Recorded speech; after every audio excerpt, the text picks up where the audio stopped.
Welcome to In Our Town, Conversations with Springfieldians Making a Difference.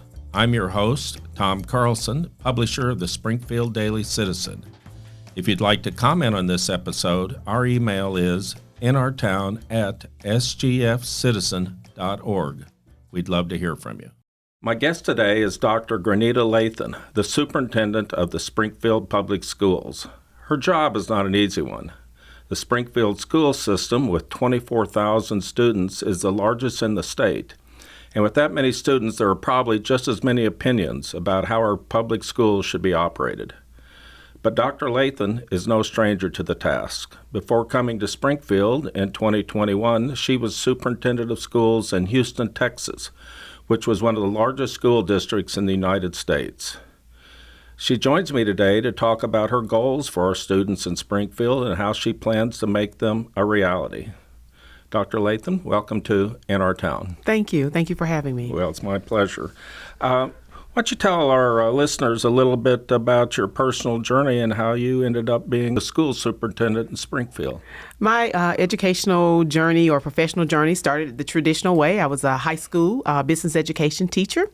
I taught business education courses for about 6 years, and then I pursued my administrative certification, became an assistant principal, and then a principal. And now, worked, what state or were you working in? I started out in North Carolina as a high school business education teacher. I detect teacher. a bit of an accent there, I think. So yes, I spent time, like I said, in North Carolina as a high school business education teacher, and also assistant principal in North Carolina. And then I moved on to central office location positions as a deputy superintendent, a chief and school improvement officer over elementary campuses in California. Then had the wonderful pleasure to serve as a superintendent in Illinois, and then also back in Texas as a chief academic officer and also as interim superintendent. And then had the wonderful pleasure to come here in 2021 to serve as superintendent for Springfield Public Schools. You may or may not know this, but actually Springfield has some connections with North Carolina. You're not the first person. There was, I think this name was Burkhalter, who was city manager here, and he went from Springfield and was the city manager in Charlotte. Oh, wow. No, I did not know that. And then Tom Finney, who used to be the city manager here, was the deputy city manager in Charlotte when he came to Springfield. Did not know that. I bet you all could get together and tell some stories. Tell some stories and eat some good old North Carolina barbecue. Yeah, there you go. There you go. Well, what was so you show up in 2021 and you got to survey the whole school system, and what was your impression? My impression not only of the school district, but also the community at the time was this is a place where I wanted to live. The collaborative spirit about Springfield. When I talk about the collaborative spirit, I'm talking about the support of the community of Springfield Public Schools. As you recall, back in 2019, a bond was passed, Proposition S, to help rebuild or build new schools in our district. So that meant that the community was in support of our public schools. And then all the various partners that support our students and our teachers across the district and the community. And then actually attending Good Morning Springfield was eye-opening. So one of my first days on the job, I was July 1st, was a Good Morning Springfield. And it was out at the fairgrounds. And it was amazing to see over 300 business leaders coming together on a monthly basis, not only to hear an update about our school district, but also the city of Springfield and also the county. And that was just impressive to me that people are truly tuned in and they want to know what's happening in our community, but they want to find a way to make a difference. And that was impressive for me. Well, you've been in other places. Would you think there's something special in the water here in Springfield? It is indeed something special in the water because, like I said, people, they don't care about the individual recognition. They care about the community recognition. And that's what attracted me to Springfield and keeps me here. So what were the particular challenges or goals that you felt that needed to be addressed with the school system when you arrived? Definitely, as you think about academic achievement, that's, of course, at the forefront of everything we do is ensuring that all of our students graduate college and career ready. and ensuring that we were building relationships with the community, being open and transparent, finding a way to not only engage parents, but also community members. And so, I spent 90 days and really about 100 days of going out, visiting across the community, holding various meetings, not only virtual meetings, but also in-person meetings, and trying to truly learn about Springfield and our school district. And then I presented an entry plan to our Board of Education and to the community in December of 21 that these were the things that I've accomplished over the past 100 days, and then put together a plan of things I wanted to address over the course of the next year. So if you were going to number those top 3 or 4, what would they have been? So number 1, it was academic achievement. It was communication, but then it was... But with whom? Okay, well, overall as a district, so academic achievement, of course, addressing achievement and the achievement gaps of our students. So that was number 1. Number 2 was the communication, ensuring that we had communication channels in place, not only to communicate with our staff, but to communicate with our parents and the larger community. And I'll talk about some of those programs in place. Okay. And then third was also going and pursuing then Proposition S bond again in 2023, as we talked about the continuing that work. And so with academic achievement during the 22-23 school year, the board and I embarked on a journey of creating a new strategic plan. From that new strategic plan that the board approved in December of 22, we have 4 priorities that we were focused on. What's the time period for this plan to be implemented? Over the next 5 years. Okay. So they voted on it in December of 22, and we started working that plan around those 4 priorities. And was the board pretty unanimous? It was a unanimous vote, not only a unanimous vote to support the new strategic plan, but also a unanimous vote to go out for Proposition S in 2023. Mm-hmm. The entire board supported going out for that bond. And so we've worked that plan over the past year and a half now. And so that ties back to my initial entry of academic achievement. So in our strategic plan, it's called Success Ready Students. Communication was one that I mentioned to you. In our strategic plan, it's called Collaborative Culture. I mentioned the top 3 was Proposition S, going out for a bond. And so that is the quality learning spaces in our strategic plan. And then our 4th item priority is around organizational efficiency. So those are our 4 top goals: Success Ready Students, organizational efficiency, collaborative culture, and quality learning environments. And so everything we do in the district is around those 4 priorities. We have strategies attached to those 4 priorities and a budget attached to those 4 priorities. If you don't mind, let's unpack academic achievement. Yes. I suppose you read the newspapers. One of the topics that seems to come up a lot in the news, at least, is this issue of discipline in the classroom. And is that separate from academic achievement, or is that a component of reaching that goal? It's a component of reaching that goal. We've spent a lot of conversation and time over the past year talking about discipline and student behavior. And actually, last May, I shared with the board a plan for the 23-24 school year to address some of our issues around student behavior. And actually, Tuesday, April 30th, I'll be updating the board on the progress that we achieved over this past school year. And so to me, discipline, it is hand in hand with academic achievement. If you have students misbehaving in the classroom, they're disrupting the learning not only for themselves, but for their peers as well. And so we worked on trying to address student behavior. This year we launched positive behavior intervention supports. And so it's a behavior system that we're using district-wide, and we have expectations tied to that. And what I mean by expectations is, how do you conduct yourself in the classroom? How do you conduct yourself on the bus, in the cafeteria, restrooms, but throughout movement of building? How do you conduct yourself when the teacher is teaching? How do you respect your peers? And so we focused on that this year, adhering to our student code of conduct. We've had issues because some of our students are presenting and posing more challenges than others, and that we've seen in previous years. Well, let's stop there if we may. Okay, sure. So you arrive in 2021, and I mean, you're a professional. You would have looked back about where we've been and where we hope to go, that sort of thing. Do you sense over the last few years, has discipline become a bigger problem than it was in earlier years, do you think? Well, here, one of the things, and I would say, is we've seen an increase. So I arrived in 21-22. We've seen an increase with our younger students having more behavior challenges. And if you think about those kindergarten and first grade students that we are seeing some major issues with, that's when COVID hit. So those students were back at home, right? So we saw that connection. Right, there's a connection there. So I would say yes, as it relates to our younger grades. But what we've also tightened up as a district is making sure that administrators are inputting the discipline into the computer. So putting it in so we have the statistics to be able to look at that. And I'll give you one example. Is one of the issues that we found over the past year or so is not all of our schools were recording tardies the same way. And that might seem small to you, but if there's one school that's putting them all in every single tardy, every period of the day, and then another school's only putting it in, let's say, first period, that poses a statistical problem that you can't compare it. That's right. Exactly. And that's a very common accounting principle. You have to do it the same way all the time so you know where you are. Exactly. And so that's something that we've been focused on, ensuring that people are putting in that information and trying to record it.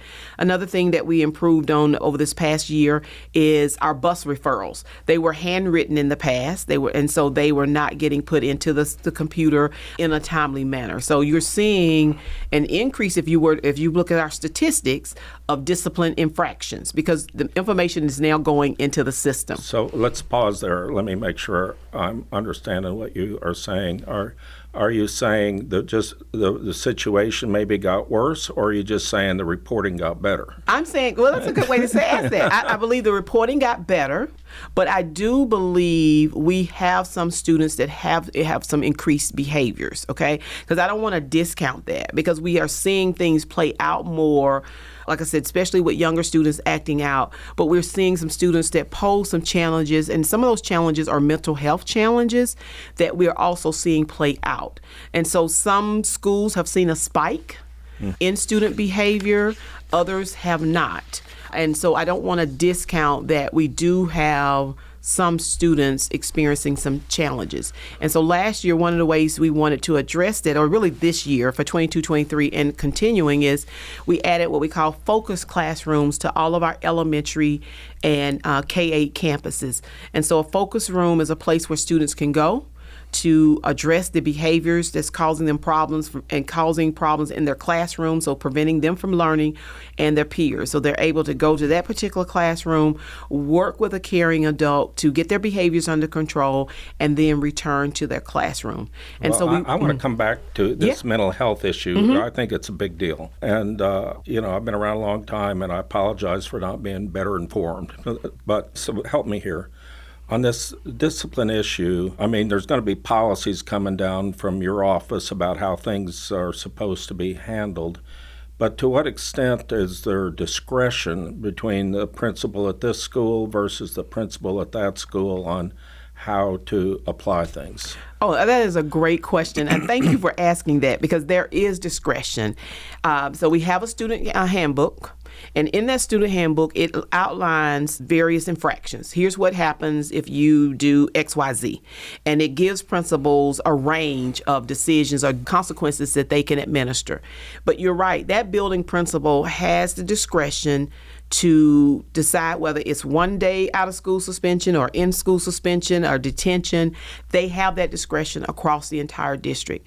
What we've asked principals to do is to be fair, to examine the entire situation and then make a decision that's in the best interest of their school and also that student that they're serving.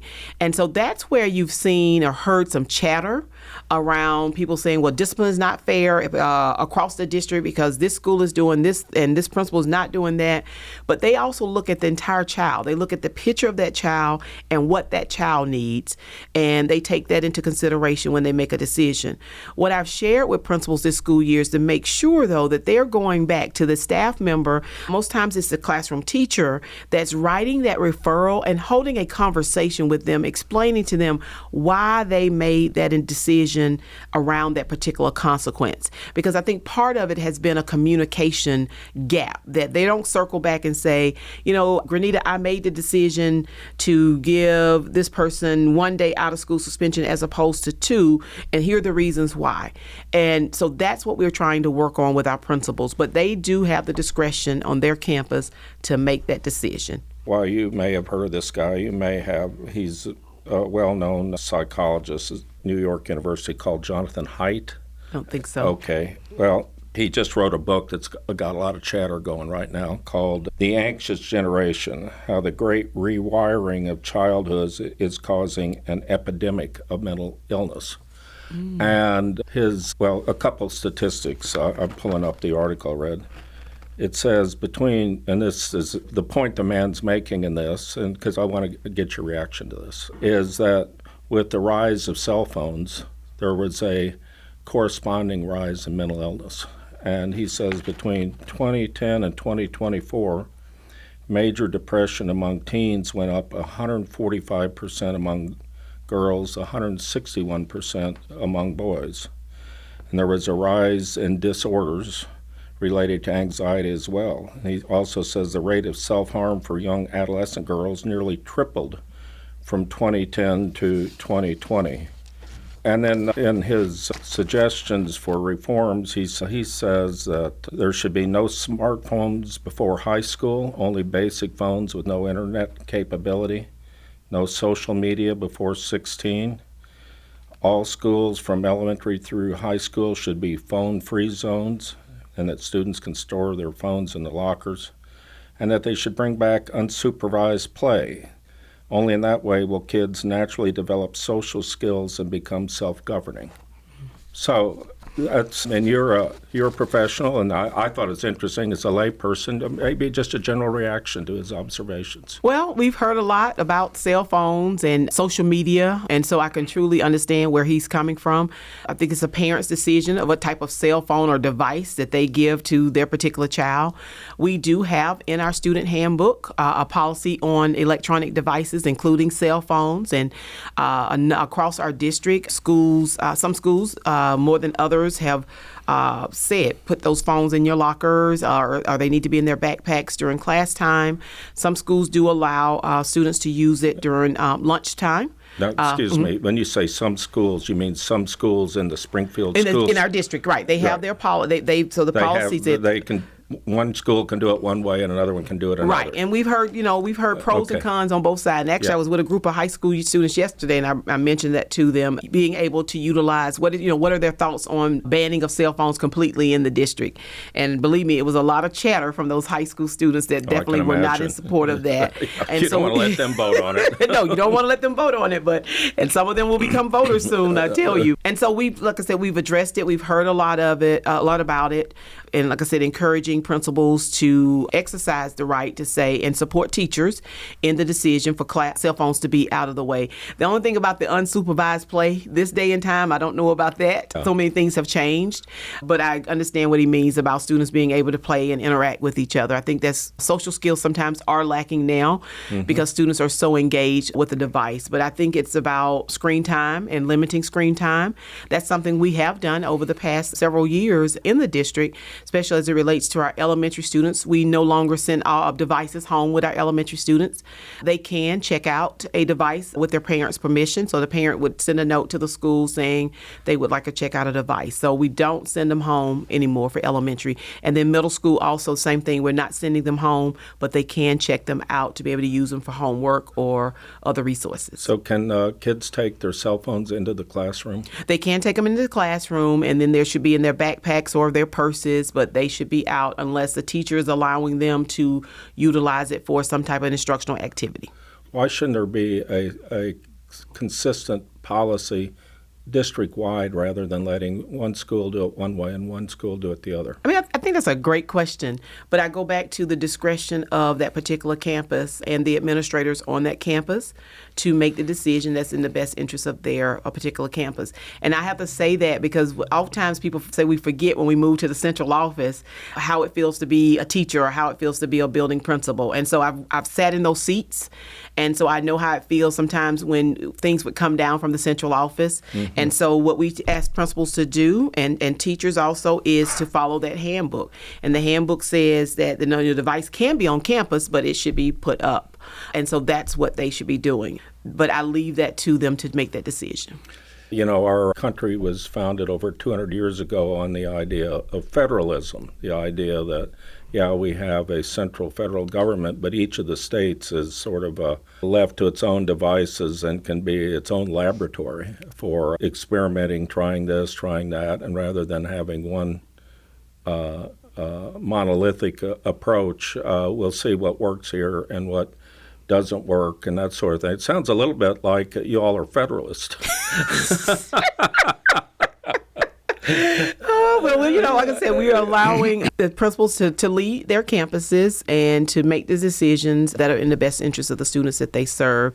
Like I said, there are people on both sides of it, of the decisions around, like I say, cell phones, but there are decisions around other activities also that could come into question that people might say, well, I don't think they should have this, and we allow them to do that. Again, I should know more than I do. I was involved in city government for many years, and we have a city charter that says just how things are supposed to run here. But my sense is the school system doesn't have a governing document like a city charter which the voters approve. What document do folks look at to say, hey, this is how this thing's supposed to get run? We have board policies and procedures, and so that those are outlined of the policies that we follow.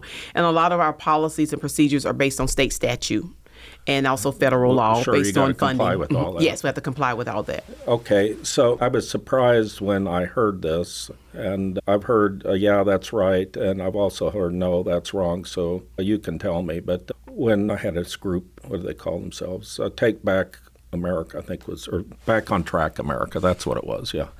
And one of the people I interviewed complained that certain topics could never be put forth for discussion. And I was surprised to hear that.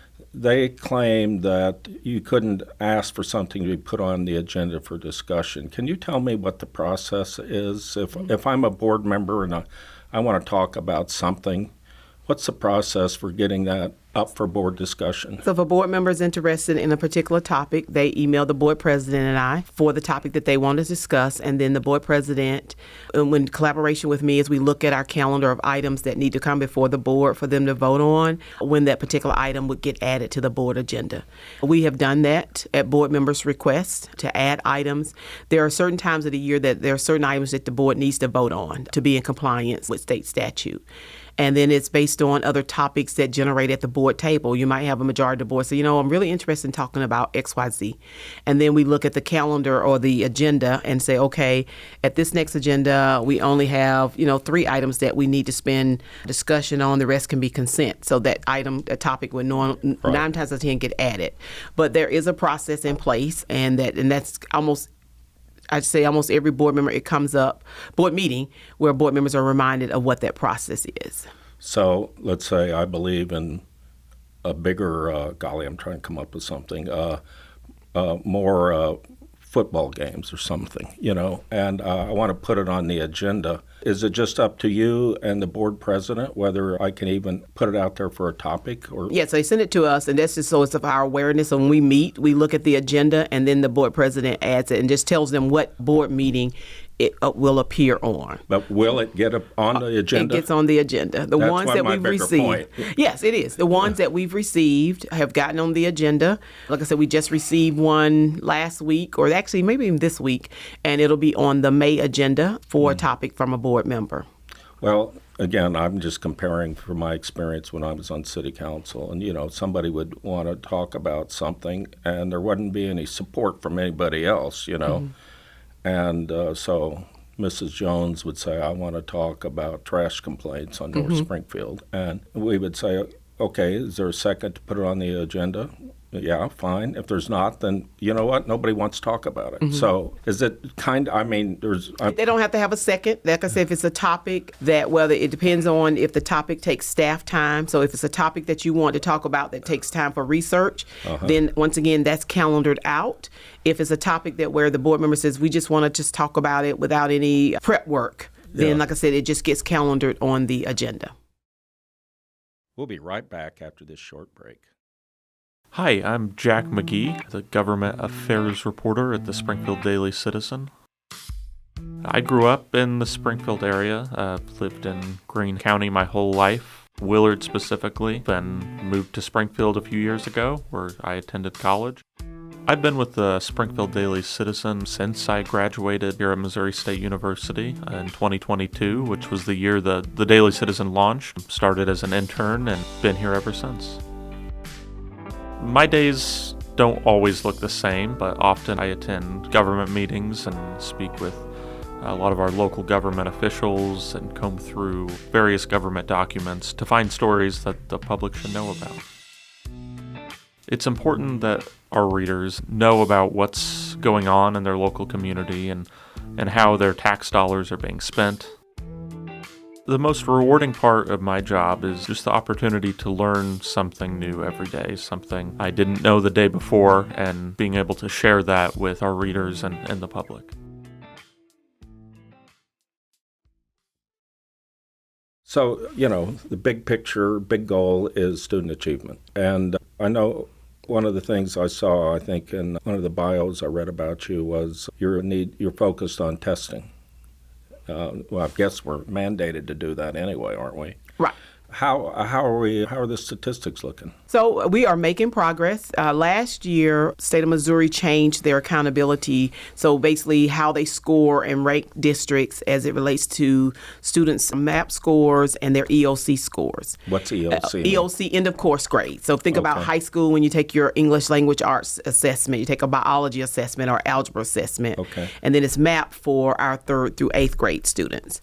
And so we receive our accreditation, whether you'll be accredited, partially accredited, and we are accredited as a school district, which means we are making progress. And as it relates to academic achievement, 2 years ago, we implemented what we call a universal screener, and it's called Galileo.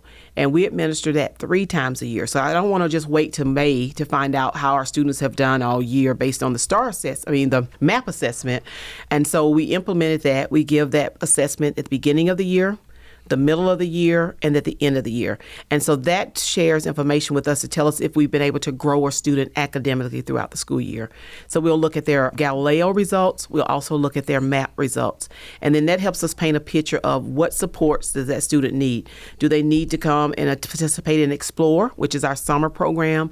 How do we also register them as their middle and high school students for courses for the next school year? And so we are making progress. One of the things that you hear people say, there's been declining ACT scores over the past several years. Right. Well, one of the things that we do that's unique for Springfield Public Schools is we pay for all of our students to take the ACT scores.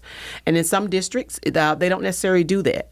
And so when you're paying for all students, you'll see once you had the increase in the number of students that you're paying for, you might see that number change. But we think it's important for every student to take that assessment.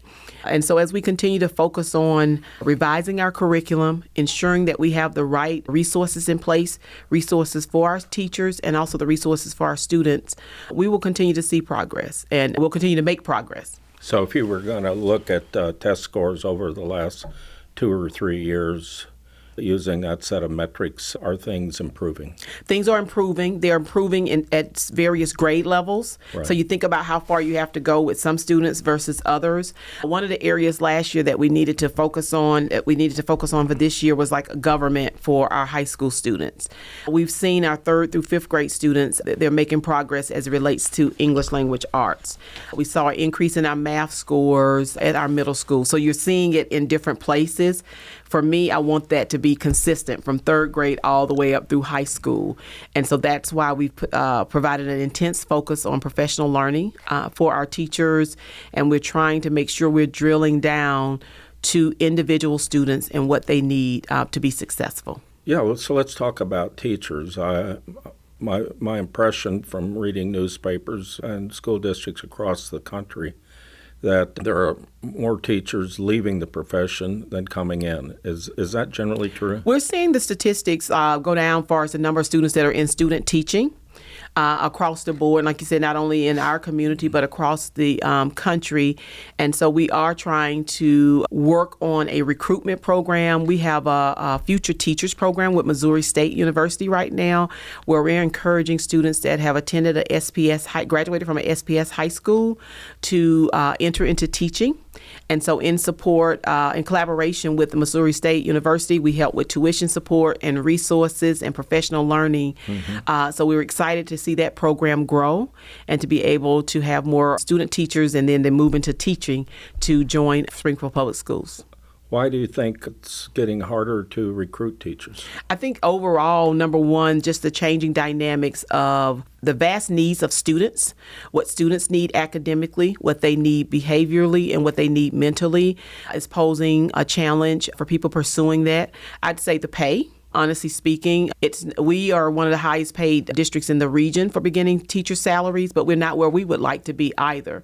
And then you're competing now with companies that will allow people to work remotely. And 5 years ago, it was unheard of so many positions to be remotely that are remote positions now. So you're other markets now where they can take their talents elsewhere. Yeah. What's beginning salary for a teacher? $42,500. If you had the money, what would you pay?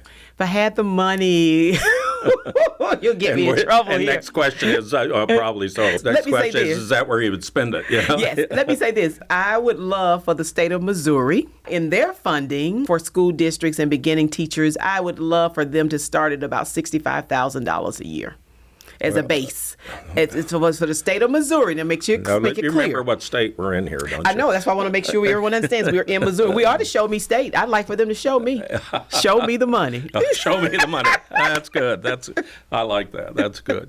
Well, let's talk. That leads me into the foundation formula. Yes. And is Springfield, given what other schools receive in the state, are we getting our fair share? I mean, we're getting our share that's been allocated to our school district. And like I said, it goes back to fully funding and supporting schools. And I think it's admirable to say we want to do it, but like I said, we need to now show school districts and show the children of Missouri. So the state needs to do that. And it would be help to be able to add more programming, like I said, to be able to attract teachers and to retain teachers. Because you think about it, if they could get that base up and then they provided incentives to school districts that were already at that particular minimum salary, it would help and it would go a long way. You know, a school district, a city as far as that goes, is a creation of state government. They're a legal entity that's created by the legislature in the state. So you only have what powers they're going to give you. Right. And if you wanted to propose to the voters in our district to pass some kind of issue and use that money solely for salaries, would you have the legal authority to do that? We could go out and ask for that request, and that might be coming soon. I'll be honest with you, in the next several years, if we don't see an increase in our revenues to be able to have competitive salaries for our teachers, that we might need to go out and request support for that. You were getting some, I guess, what they call it ARPA money. It's basically money from government because of the COVID. And as I understand it, some of that money was being used for like teachers' aides and that sort of thing. And that's drying up, isn't it? Yes, we are, and it's ESSER dollars for us. So we are at the end. That money is sunsetting June 30th. And we utilized those dollars over the past several years, not only to fund some teachers' aides positions, as you said, paraprofessional positions, but it was teacher positions. We also provided before and after school care for our staff and for families across the district. So we partnered with Boys and Girls Club, the Y, Dream Center, Spark, Salvation Army. And so we basically paid the tuition for those students to participate in before and after school care. So as that funding dries up, now we're looking, of course, for other options to maintain some of those programs. And some of those positions have now been moved to our general fund accounts, just to being coming out of our straight school budget. So it is at the end. We've been very blessed to have those dollars, but we have to move forward, and we've had to, like I said, cut positions for next year. But everyone that has wanted a position to retain in the district, stay in the district, they will be able to stay. They're just being moved into other positions that were vacant that we have available. So my impression was that a lot of these teachers' aides that were helping teachers in these classrooms were no longer going to be there. But you're saying that they, even though the money may be coming from somewhere else, those positions will remain? Like I said, now we did go through a process of those ESSER positions were cut. But we have, for example, the focus room I shared with you earlier. That's a paraprofessional at the elementary level staffing those positions. And we have other paraprofessional or teacher aide positions to help special education students. So they're being shifted into some of those positions if they want a position. Tell us the state of early childhood education in our school system? We have outstanding Wonder Years early education programs or pre-K education opportunities. We have our early childhood centers, so we have our standalone centers, but we also have Wonder Years classrooms at some of our elementary sites. Right now, we are able to take in our students. Of course, we need additional teachers to support those positions. We have had a waiting list for the past several years for students to get into those programs for 3 and 4 year olds. You obviously are a very articulate person, and you can speak for yourself, but what I've heard is if you had more public education dollars, that's where you'd want to put it. Would you agree with that? Oh, most definitely. If we can get students in at 3 years old and start educating them and providing them with programming, it makes a difference when they're ready to move into kindergarten. So yes, it definitely makes a difference. What percent of the people that are wanting to get into the program are able to? We have about, if I'm not mistaken, about 990 students that are in our early childhood classrooms. But you said some are on a waiting list. We have some on a waiting list, all due to staffing, because needing a teacher and a paraprofessional to support those classrooms. And so I would say if we could take in another 300 so students, it would be great. I'd love to have about 1,500 early childhood students across the district. Would it be fair to say more or less there are 600 kids that you'd like to see in there, but you can't accommodate them because... Would love to have them. You're right. Yeah. Yes. Yeah.